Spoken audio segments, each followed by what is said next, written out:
Hi guys! Ito naman, panibago nating video.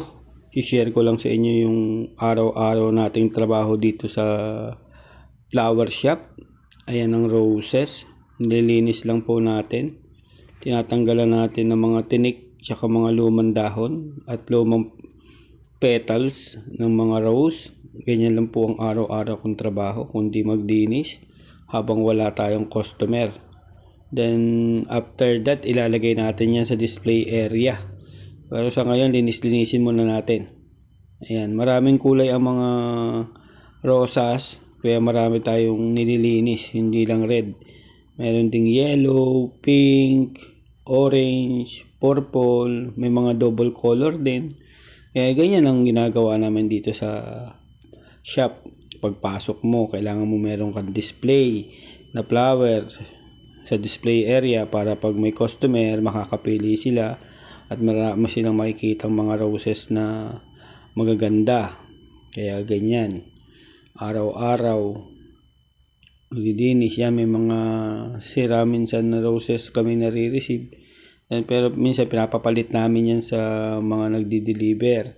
Binabalik namin sa kanila na mayroong mga sira. Ayan, ganyan. Ayan, next natin yung next bunch ng red. Ayan, kinakat din natin yung sa ilalim. Tapos natin ikat yung mga ilalim yan. Lilinisin din natin ulit yung mga tinik, tsaka yung mga lumang dahon, tsaka mga petals ng rosas. Ganyan. Then may naka-ready na rin naman tayo mga galon. May tubig na rin yan para yung rosas natin tumagal ng 1 week. Minsan tumatagal ang rosas ng 1 week nasa display area. Then everyday rin natin pinapalitan yung tubig. Pinapalitan natin yung tubig, nililinis natin yung mga galon. Kasi yung mga galon na yan, parang nagkakaroon ng lumot sa loob pag hindi ka nagpapalit. Kaya mas maganda araw-araw ka magpalit ng tubig at araw-araw mo siyang lilinisan. Mas tumatagal yung buhay ng rosas. Ayan, tapos na tayo sa red. I-display na natin sa display area. Ayan, naiwan pa yung isa. Ginawa ko muna. Yan, papakita ko sa inyo yung display area namin.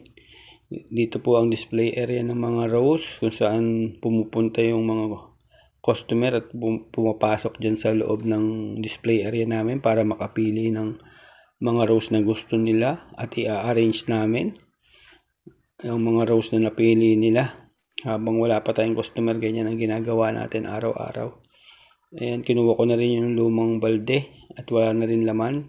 Lilinisin natin yan at lalagyan din natin ng mga rosas din. Ayan, nalinis na natin. Lalagyan din natin yan ng rosas. Ayan naman yung kulay pink. Yan din yung lilinisin natin. Ganun pa rin. Tapos meron din yung yellow mamaya. Ganyan. Maraming salamat po sa mga tumatapos. Yan muna po for today. God bless po sa inyong lahat. Thank you po.